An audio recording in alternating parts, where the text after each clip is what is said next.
அன்புக்குரிய விஷயம். என் தம்பிகள்லாம் இன்றைக்கு பார்த்தேன். நான் வரும்போதெல்லாம் பார்க்குறேன். இளவட்ட பைய சின்ன பையெல்லாம் பார்த்தா பீடி பற்ற வைக்கிறேன், சீரட்டு பற்ற வைக்கிறேன். பூராமே தண்ணி. அதே மது பழக்கத்துக்கு அடிமை ஆகிட்டீங்க எல்லாருமே. ஆனால் மது பழக்கத்துக்கு நீ இன்னைக்கு அடிமையாவ 15 வயசில் தண்ணி அடிப்ப, 23 வயசில் கல்யாணம் பண்ணி வைப்பாங்க. உன் பொண்டாட்டிக்கு சாம்பிராணி தான் போட முடியும். ஆனால் உன் பாம்புராணி எந்திருக்கியா? சாம்பு பாம்பு சோழி முடிஞ்சு டைலாக் கைதட்டெல்லாம் முடிஞ்சு.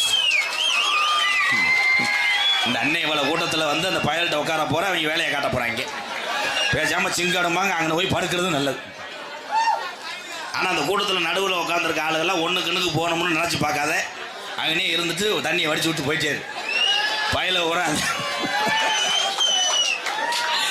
நிறைய பேர் இதில் தண்ணி குடிச்சிட்டு வந்துடுவாங்க. அப்படியே கடுக்கும்.